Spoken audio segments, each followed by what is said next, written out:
retort. I'm not worried, I'll follow reward. You pop my head open like a gun. And pop his head open like a door.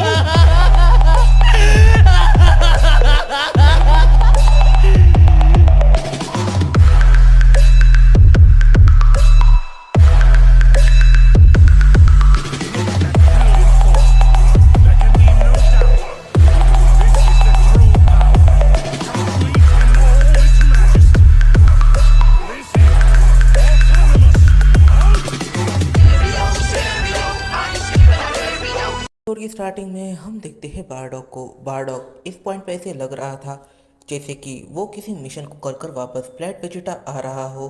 इस point पर बारडॉग के आजू बाजू सारे ही sense थे और वो बारडॉग को कॉन्ग्रेचुलेट कर रहे थे।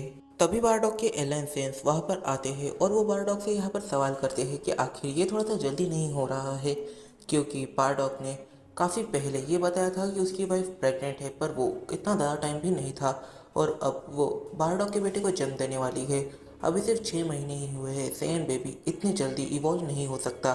सारे ही फैंस इस चीज़ को जानते हैं, पर आखिर यहाँ पर चल क्या रहा है इसके बारे में उन लोगों को कोई भी आइडिया नहीं है।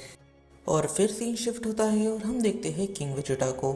इस पॉइंट पर किंग वेजिटा काफ़ी ज़्यादा सीरियस लग रहे थे, क्योंकि थोड़ी देर पहले डॉक्टर उनके पास आए थे और डॉक्टर ने बताया था कि अब जो किंग वेजिटा की वाइफ है उनकी कंडीशन थोड़ी बहुत क्रिटिकल है और उनका बचना नामुमकिन है। इस पॉइंट पर किंग वेजिटा ये सोच रहे थे कि अगर मेरे बेटे को कुछ हो जाए तो मुझे फ़र्क नहीं पड़ता, पर मेरी वाइफ इस बार ही बच जाए, क्योंकि वो अपनी वाइफ से काफ़ी ज़्यादा प्यार करते थे।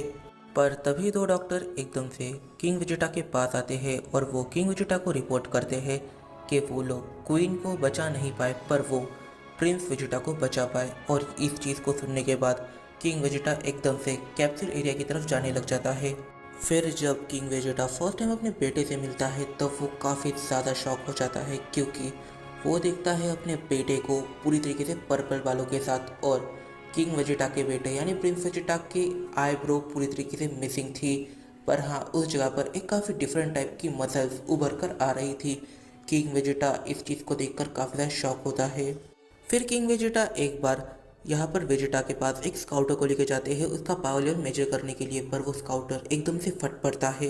इस पॉइंट पर जो वहाँ के डॉक्टर्स हैं वो किंग वेजिटा को ये बताते हैं कि यहाँ पर प्रिंस वेजिटा का जो पावर लेवल है वो इतना ज़्यादा है कि जितने भी स्काउटर्स वो प्रिंस वेजिटा के पास उसे मेजर करने के लिए लेके जा रहे थे, वो सारे ही स्काउटर रखते ही पूरी तरीके से ब्लास्ट हो रहे थे।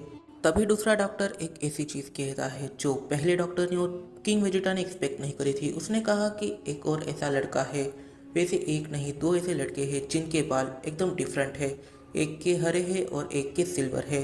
और जब उनके पास स्काउटर्स को ले जाया गया तब वो पूरी तरीके से ब्लास्ट हो गए।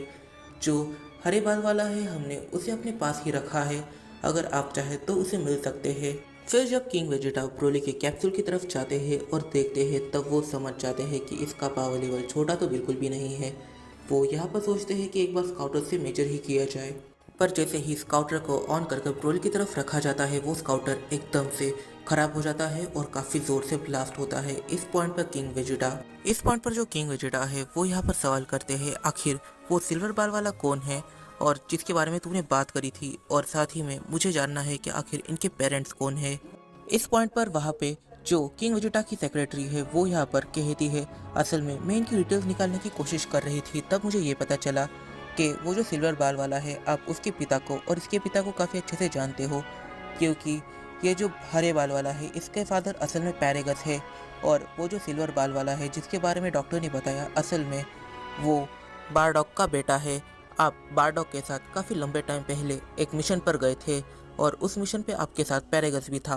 किंग वेजिटा जैसे ही ये बात सुनता है वो कहता है अब जल्द से जल्द बारडॉग और पैरेगस इन दोनों को मेरे सामने लेकर आओ, मुझे इन दोनों से काफ़ी इंपॉर्टेंट बात करनी है। और फिर दूसरे साइड हम देखते हैं कि बारडॉग अपने घर पर पहुंचकर सबसे पहले अपने बेटे कैकेरॉट से मिलता है फर्स्ट टाइम।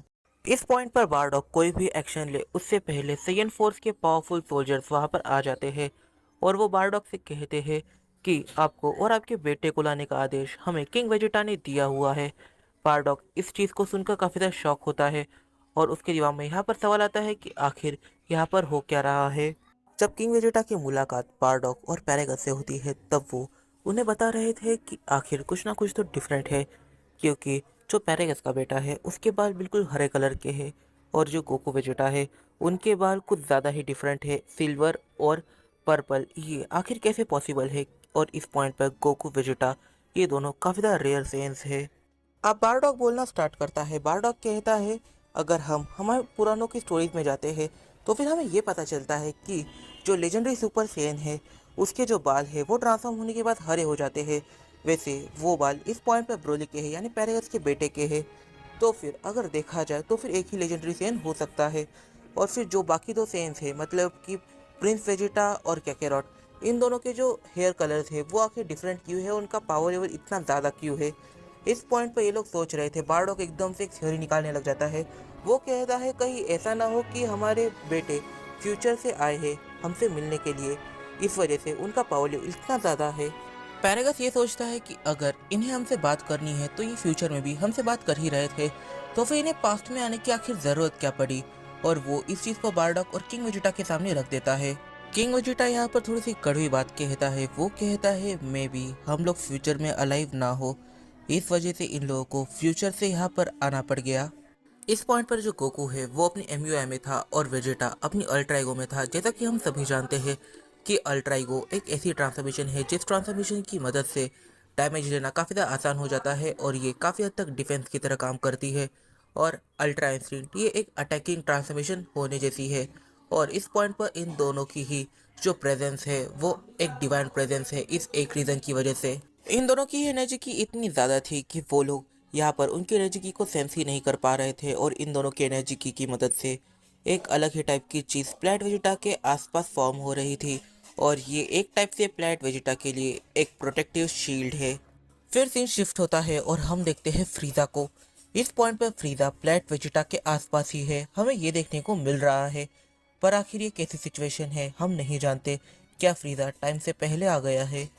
पर तभी फ्रीजा एकदम से यहाँ पर सेंस करता है एक ऐसी एनर्जी को जो एनर्जी उसे काफ़ी हद तक जानी पहचानी लगती है। और ये एनर्जी थी हकाई एनर्जी की। फ्रीजा यहाँ पर शॉक हो जाता है कि यहाँ पर चल क्या रहा है। इस पॉइंट पर फ्रीजा अपने काम से काम रख ही रहा था कि वहाँ पर एकदम से एक एलियन बोलता है और ये इस पॉइंट पर फ्रीजा का ही एक कमांडर है। वो यहाँ पर सवाल करता है कि जो सेंस है वो एक काफ़ी पावरफुल स्पीशीज है और वो फ्रीजा के लिए काम करती है और काफ़ी ज़्यादा लॉयल भी है, तो फिर आखिर उन्हें मारने का क्या रीज़न बनता है? पहले तो फ्रीजा इस बात पर काफ़ी ज़्यादा गुस्सा होता है। फ्रीजा कहता है शायद से तुम्हें पता नहीं कि मेरे सामने बोलने का क्या रीज़न है। क्या तुम्हें अपनी जान प्यारी नहीं है? इस पॉइंट पर वो कमांडर फ्रीजा से डर जाता है और कहता है सॉरी सॉरी माय लॉर्ड, मैं आगे से ध्यान रखूंगा और मैं आगे से कभी भी बीच में नहीं बोलूंगा, प्लीज़ मुझे इस बार माफ़ कर दीजिए। ओह, तो फिर तुम्हें वाकई में पता है। ठीक है चलो, इस बार तुम्हें मैंने माफ़ किया, पर पहले मैं तुम्हारी बात का आंसर करता हूँ। देखो, इस पूरे यूनिवर्स में दो ऐसे बीइंग्स हैं जो यहाँ पर स्ट्रॉन्गेस्ट है, मैं और लॉर्ड पीरस। पर यहाँ पर सेंस है और मैं अब उन्हें डिस्ट्रॉय करना चाहता हूँ। फ्रीजा अपने शिप के बाहर निकलता है और इस पॉइंट पर जो फ्रीजा है वो प्लैट वेजिटा को देखता है तो उसे ऐसा लगता है कि अब यहाँ पर कुछ ना कुछ तो गड़बड़ है। और फिर हम देखते हैं यहाँ पर प्रिंस वेजिटा को जिसके बाल इस पॉइंट पर पर्पल है और उसके पास आईब्रो नहीं है। बट फिर वेजिटा फर्स्ट टाइम अपनी दोनों आंखों को खोलता है और जब वेजिटा अपनी दोनों आंखों को खोलता है तब कुछ ऐसा होता है जो हमने एक्सपेक्ट नहीं करा था। वेजिटा के आँख खुलने की वजह से जो प्लैट वेजिटा का एटमॉस्फेयर में जो चीज़ हुई थी मतलब कि वो प्रोटेक्टिव शील्ड बनी थी उसके अंदर अल्ट्रा ईगो एनर्जी थोड़ी सी ज़्यादा हो जाती है। और अब इसके अंदर जो छोटे मोटे पत्थर के कण थे वो एकदम से यहाँ से वहाँ जाने लग जाते हैं। ये सारी चीज़ें हो रही थी और ये धीरे धीरे कर कर हकाई एनर्जी बन रही थी। और फिर ये एनर्जी एकदम से शूट होती है, पर ये एनर्जी जाती कहाँ पर है? वो फ्रीजा के शिप और छोटे मोटे प्लैनेट्स पर जाकर गिरने लग जाती है। फ्रीजा अपने आप को होल्ड करने की कोशिश करता है पर वो अपने आप को होल्ड नहीं कर पाता क्योंकि ये कुछ ऐसा था जो उसने कभी एक्सपेक्ट भी नहीं करा था। वो यहाँ पर हकाई एनर्जी को कंट्रोल करने की कोशिश करता है अपने काफ़ी ज़्यादा पावरफुल अटैक बनाकर, पर वो अटैक यहाँ पर कुछ भी नहीं कर पाया। फिर गोकू अपनी आंखों को खोलता है। जब गोकू अपनी आंखों को खोलता है तब गोकू की जो अल्ट्रा इंस्टेंट एनर्जी है वो एकदम से हर जगह पर घूमने लग जाती है और यहाँ पर वो अल्ट्रा ईगो को एक हल्का सा पुश कर देती है। और जब अल्ट्रा ईगो पुश होती है तब उसके साथ अल्ट्रा इंस्टेंट भी सामने चली आती है। इस पॉइंट पर ये एनर्जी की घूमते घूमते जाती है प्लेट बीरस पर। प्लेट बीरस पर बीरस अपनी ट्रेनिंग कर रहा था कि तभी उसे ये सारी चीज़ें सेंस होती है।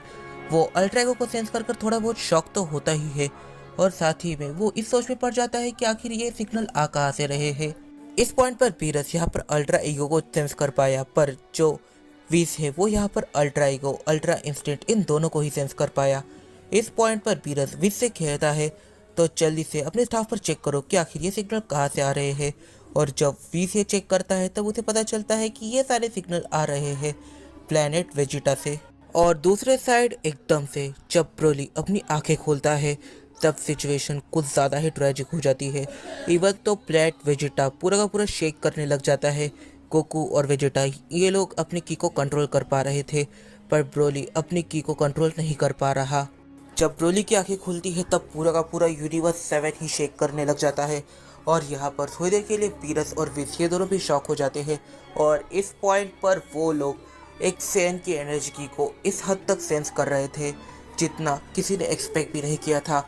और यहाँ पर बीरस डिसाइड करता है कि वो और विस ये दोनों जाकर इन सारी चीज़ों को इन्वेस्टिगेट करेंगे। यो तो इस वीडियो में काफी ज्यादा निकल के आते हैं। सबसे ज्यादा सवाल तो यहाँ पर ये निकल के आता है आखिर यहाँ पर चल क्या रहा है। क्या गोकू वेजिटा ब्रोली से वीक है और क्या इस पॉइंट पर ब्रोली की वाकई में एक अलग लेवल की पावर है, या फिर गोकू और वेजिटा इन दोनों ने ही अपनी एनर्जी को कंट्रोल किया है और ब्रोली अपनी एनर्जी को कंट्रोल नहीं कर पाया। इस वजह से उसकी एनर्जी की वजह से पूरा का पूरा यूनिवर्स 7 शेक कर रहा है। प्लैनेट वेजिटा में भी प्रॉब्लम खड़ी हो सकती है। इस पॉइंट पर इस वीडियो में काफी ज्यादा सवाल निकल के आते हैं और यहाँ पर हम ये इग्नोर नहीं कर सकते कि इनका जन्म ही अल्ट्रा ईगो और अल्ट्रा इंस्टिंक्ट के साथ हुआ है। आखिर इसके पीछे क्या रीजन हो सकता है। इस पॉइंट पर इस वीडियो में काफी ज्यादा सवाल निकल के आते हैं। तो इन सारे हम जारी अपने आने वाले कुछ वीडियो में, तब तक के लिए बाय बाय।